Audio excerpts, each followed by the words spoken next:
mundo, porque um dia Ele voltará. Ele há de pedir contas a nós, porque tudo pertence a Ele.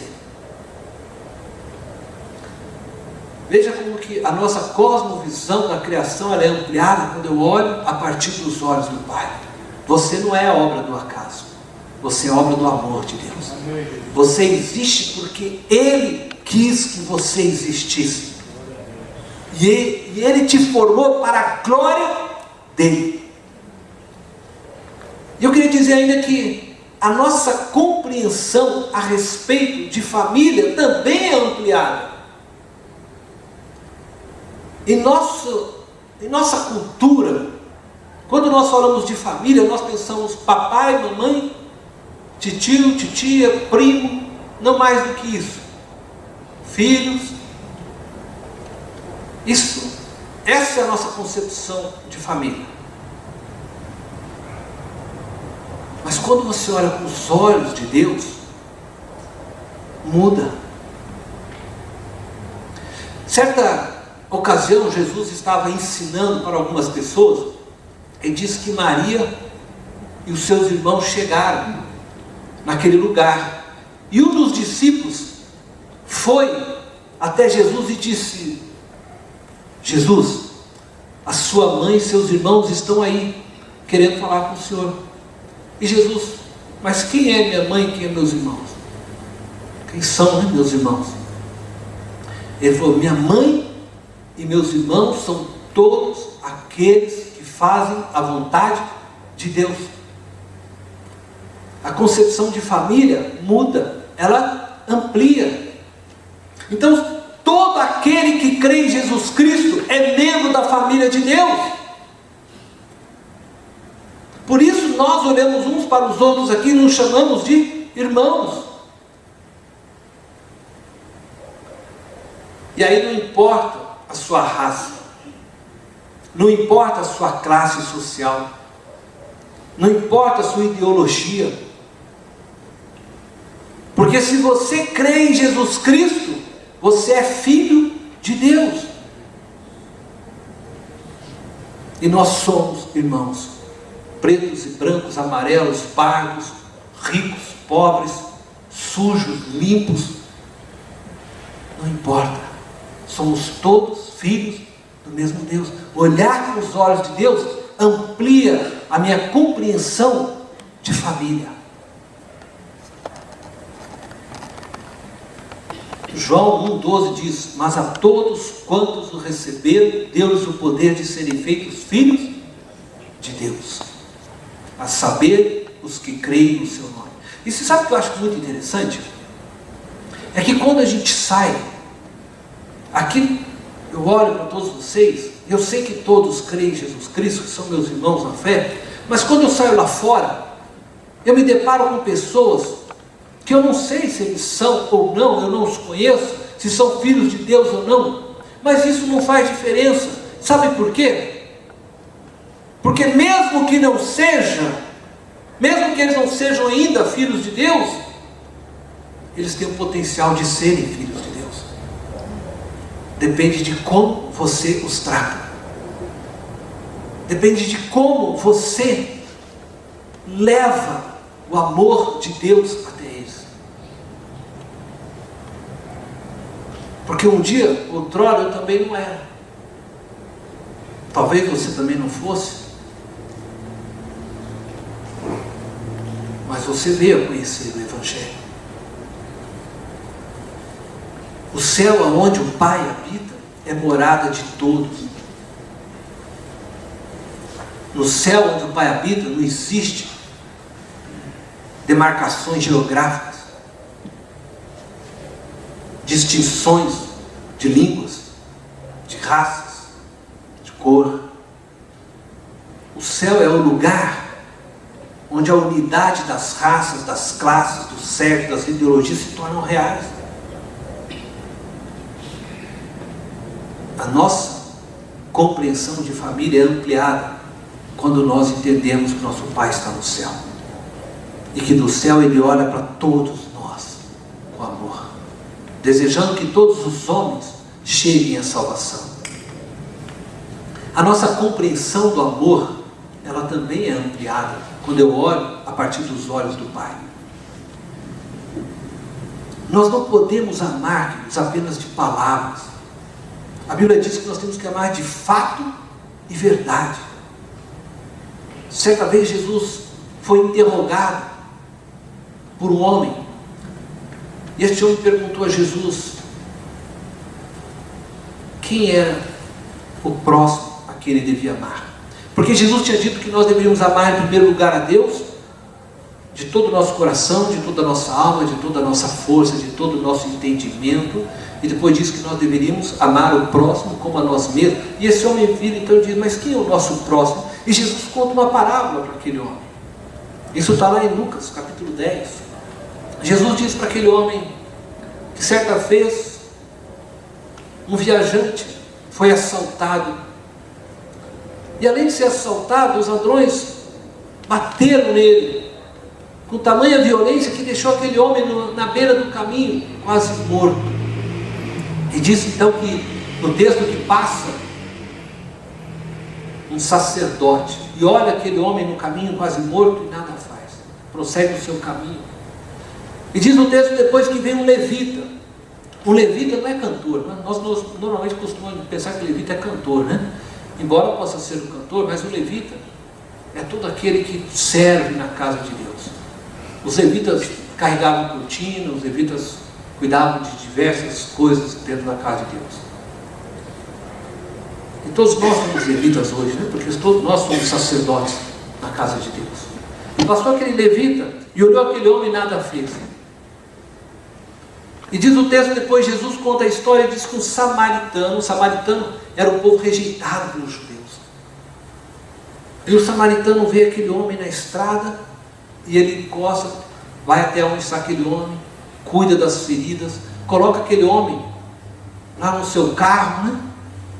Naquela época ainda uma jumentinha, né? Mas se fosse hoje é no carro, leva aquele homem até um lugar onde pudesse ser atendido. E aí Jesus perguntou para aquela pessoa que havia feito a pergunta, quem é o próximo daquele que estava à beira do caminho? Ele disse, o samaritano.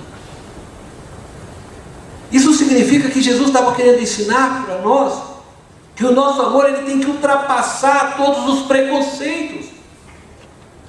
O nosso amor precisa ultrapassar todos os nossos conceitos, toda a teoria. Não adiantava sacerdote, conhecedor da palavra de Deus, levita, que cuidava da casa de Deus, mas que na hora da prática nada fez. O amor tem que ser vivido em plena ação. Deus espera que nós amemos além de nós mesmos, além das nossas fronteiras e nossos ciclos de amizade, de irmandade. Quando nós olhamos com os olhos do Pai, o amor é derramado em nossos corações para todos que se aproximam de nós, porque todas as pessoas são alvos do amor de Deus. Jesus na cruz morreu por mim, por você e por cada pecador, para que pudesse alcançar a salvação. Certa vez eu, acho que se eu não me engano, não tenho muita certeza do ano, mas eu acho que foi em 1993, eu fui para Contagem, em Minas Gerais. Eu fiquei uma semana com os jocumeiros, fazendo um trabalho com eles. Deus já tinha colocado no meu coração servir no ministério. E eu queria então compreender melhor o que é servir no ministério. E eu pensava em ser um missionário. Então eu tinha ouvido a respeito da Jocum, já tinha ouvido a pregação do pastor Dinho, que esteve aqui conosco, e eu falei, eu vou para a Jocum, eu quero ser jocumeiro. E eu fui para lá. A Jocum, ela tem diversos tipos de trabalho dentro. Eles fazem trabalho de diversas frentes, mas um determinado dia tinha um trabalho que eles fazem, eu acredito que ainda hoje eles fazem, a qual eles vão para as praças da cidade de Belo Horizonte. E nas praças lá tem os indigentes, os meninos de rua, né, que dormem, e eles vão e eles levavam uma marmita, e aí eu levava a palavra de Deus para essas pessoas. E eu fui com eles, né, me juntei ali aos joncumeiros e eu fui com eles. Quando eu cheguei na praça, estava aquele grupo de jovens, né? Naquela época eu também era jovem, ainda sou hoje mais jovem que naquela época, né? E aí nós estávamos aquele grupo, acho que uns 10 jovens, mais ou menos isso. E estava aquele monte já de meninos ali encostados na praça, lá tudo deitado, sentado. E quando nós estávamos chegando, para mim era a primeira vez que eu estava indo, mas eu acredito que eles já conheciam, né, os jocumeiros, porque quando nós estávamos chegando, eles começaram a se levantar, tudo vieram correndo. Acho que já sabiam que ia ganhar marmita e tudo mais, e vieram tudo correndo. E nisso veio um menininho, ele estava com uma camiseta branca, mas não tinha nada de branco, a camiseta estava bege, marrom, aquela coisa toda suja, né? Você imagina, dormindo nas praças, nas ruas, né?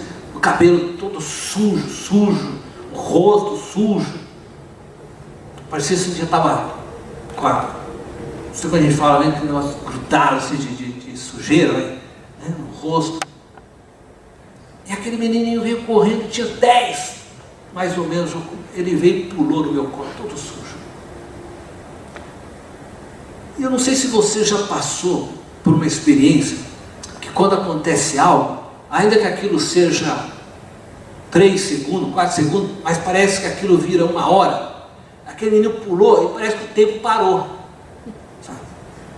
Eu fiquei, sabe quando você para e você não sabe se abraça, se você afasta?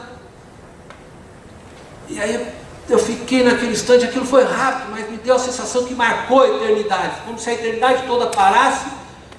E aí depois eu abracei aquele menino, e aí continuamos conversando, e eu voltei para Jocum, mas aquilo não saía da minha mente.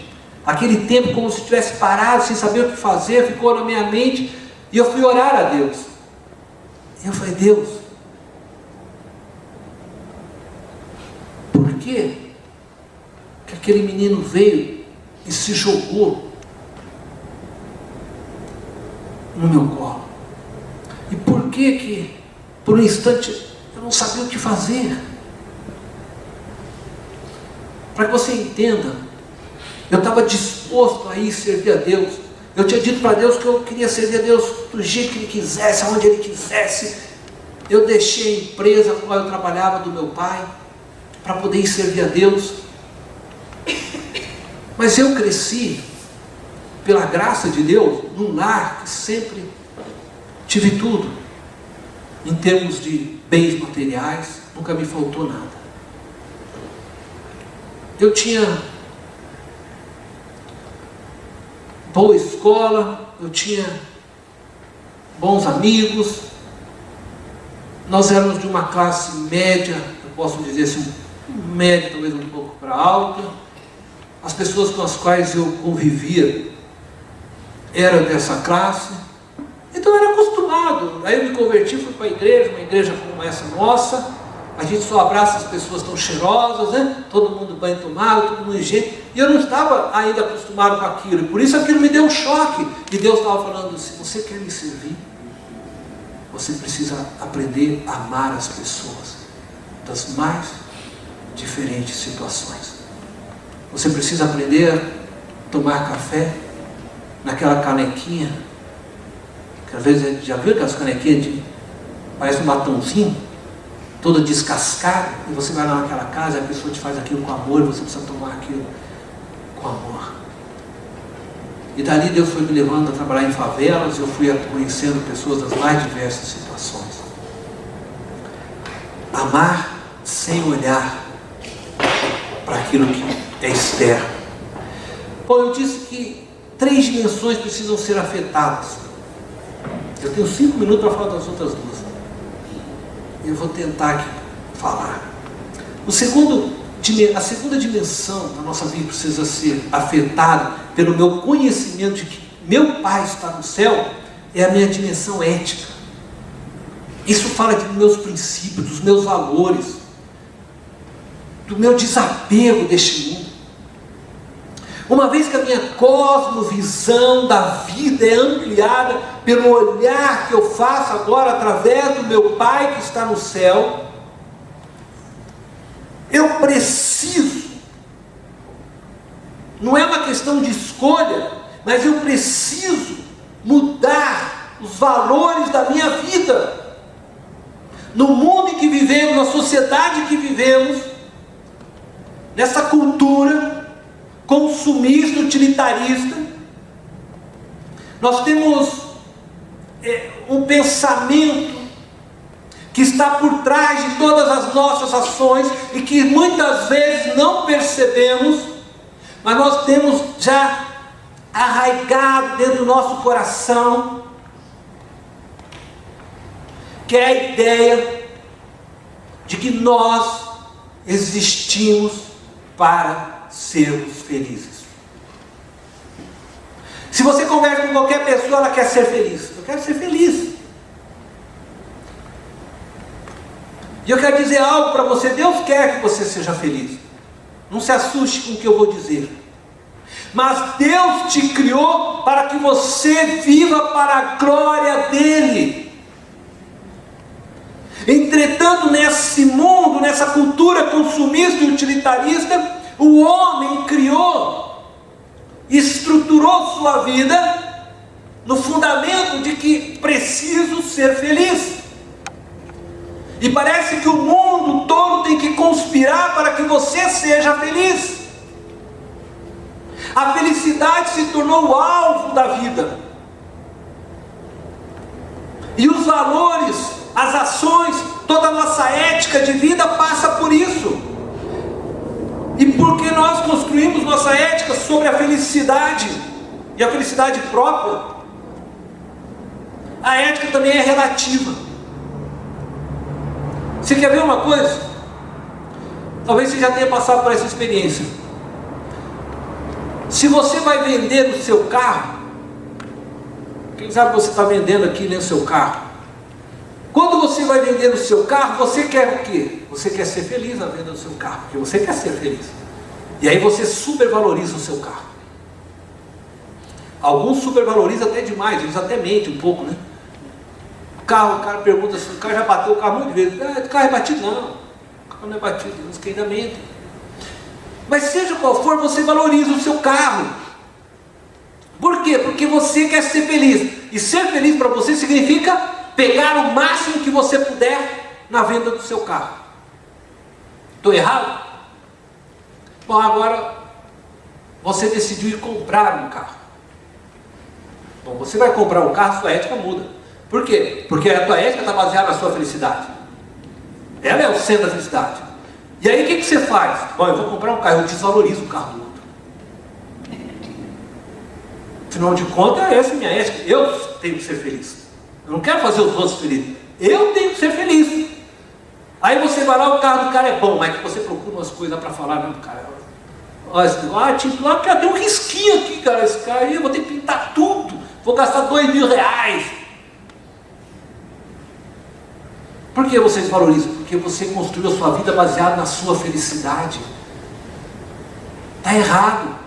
Quando eu olho com os olhos do Pai, eu entendo que eu existo, não para que eu seja feliz, mas para que Ele seja honrado e glorificado. E aí, a partir disso, todas as minhas ações, elas são baseadas para que Deus seja glorificado.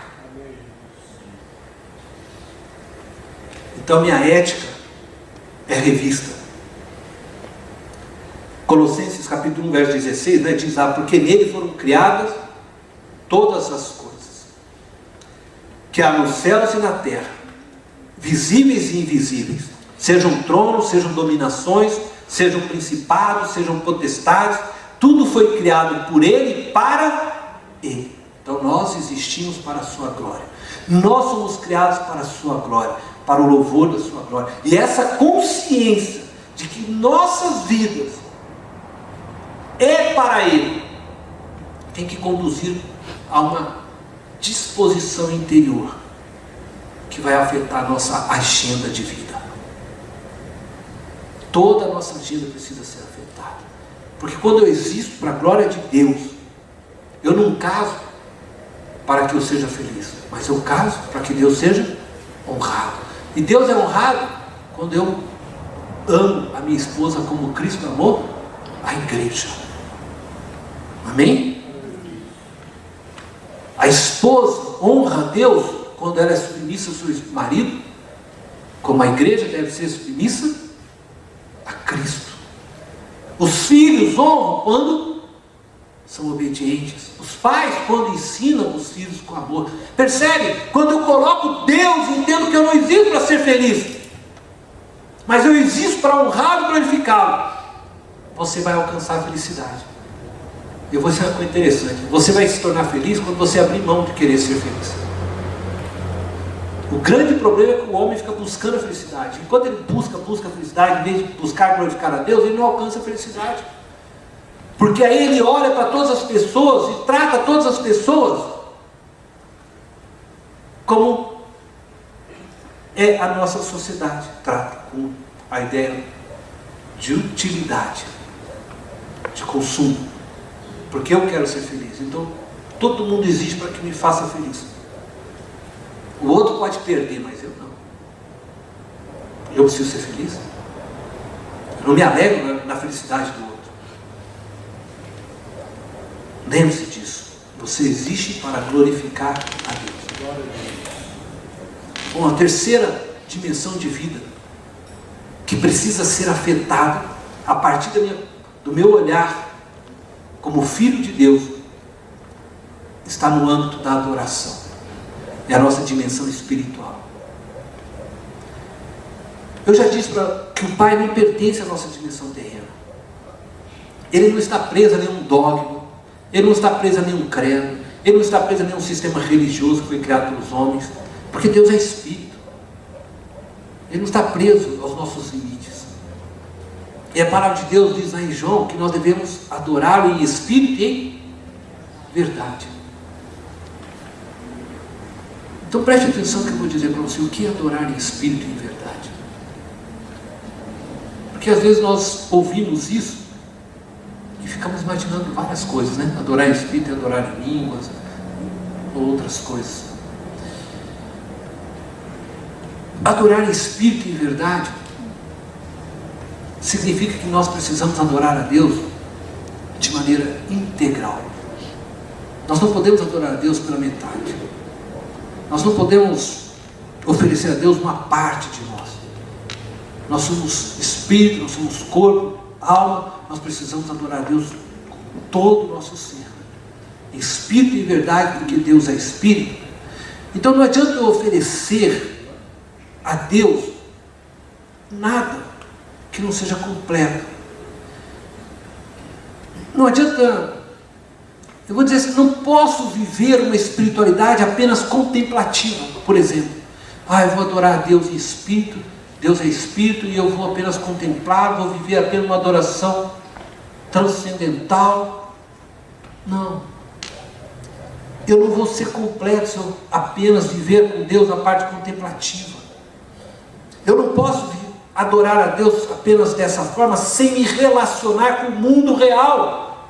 Eu não posso dizer que eu adoro a Deus de uma maneira completa se eu não amo o meu irmão que está ao meu lado, se eu não estendo a mão àqueles que têm necessidade, se eu não sou capaz de interceder em favor daqueles que estão perdidos no mundo. Mas eu sou um homem de oração, de adoração. Não posso adorar apenas dessa forma, isso não agrada a Deus. Não é apenas contemplativo.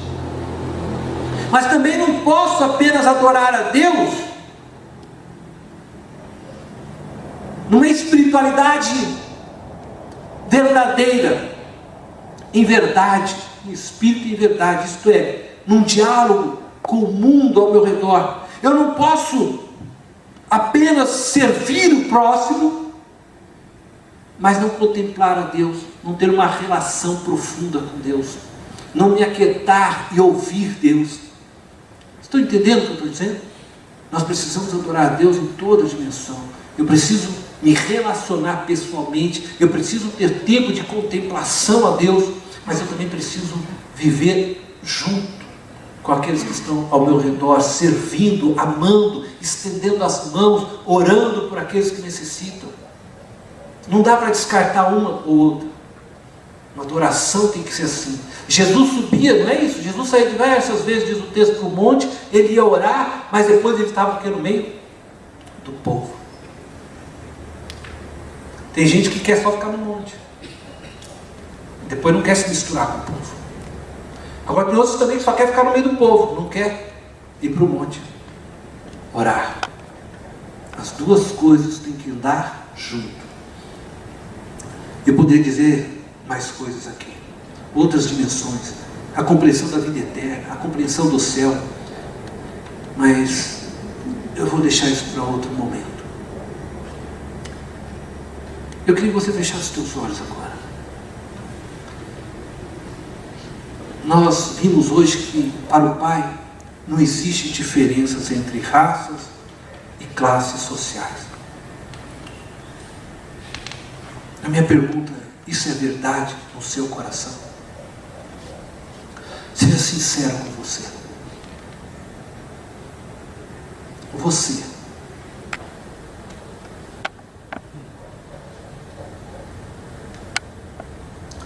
Você deixaria sua filha, seu filho, namorar uma pessoa de uma outra cor, de uma outra classe social,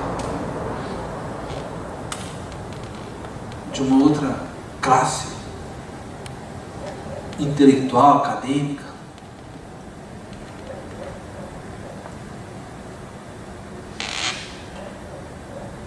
Quando você toma uma decisão em sua vida, o que você se fundamenta para tomar essa decisão? Na sua felicidade? Nos seus interesses próprios? Se você ainda está tomando decisões baseadas nisso, você ainda é o centro da sua vida. Ou você se baseia na vontade de Deus, na felicidade de Deus?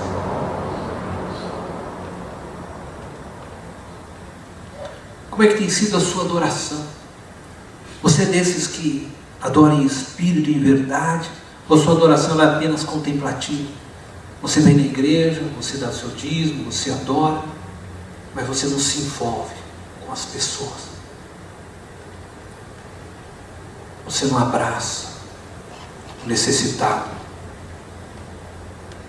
Você não chora com aquele que está ferido. Você não visita o enfermo.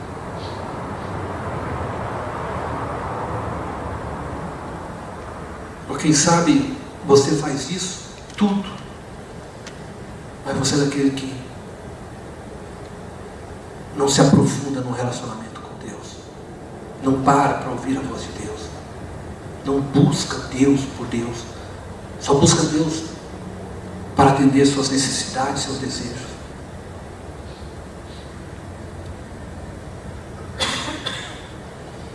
Hoje eu quero orar por você.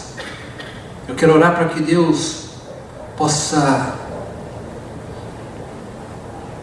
implantar no seu coração a visão que Ele tem no céu, para que você possa olhar para a vida a partir dos olhos do Pai, como o filho que você é, para que você possa amar como o Pai ama, para que você possa viver a vida desapegado deste mundo, mas pronto para glorificar a Deus com todo o seu ser. Porque quando a gente ora, essas coisas já tem que estar dentro de nós, tem que ser parte de nós. Porque se você ora para Deus sem amar como Deus ama, sem estar disposto a colocar na sua família todo o povo de Deus, porque Ele morreu naquela cruz, se você ora sem essa disposição, essa tua oração para Deus ela é vazia. Se você ora para Deus só pensando na sua felicidade, essa oração ela é egoísta. Se você não busca Deus para aquilo nome dele seja honrado. Se você ora a Deus sem se relacionar com ele, tua oração é vazia de fé. Por isso eu quero orar por você. Eu quero que você levante sua mão. Se tem algo na sua vida que precisa ser acertado nessa noite, se tem uma área dessa, quem sabe teu coração aí, você sabe, Deus, eu tenho dificuldade para amar as pessoas como o Senhor as ama. Assim como o pastor Cornélio teve aquela dificuldade aquele dia de abraçar aquele menino todo, eu tenho dificuldade. Eu tenho dificuldade de passar perto de alguém que está na rua, Senhor, cheirando mal, e olhar para ele e pensar que ele pode ser seu filho, sua filha. Eu tenho dificuldade, Senhor, porque eu vivo a minha vida na busca da minha felicidade, da construção do meu próprio reino. Eu quero orar por você. Oh Pai, Tu és Deus, Senhor, Deus de poder, de honra, de glória. Tu conheces cada coração que está aqui nesta noite. O Senhor conhece, Senhor, cada homem, cada mulher.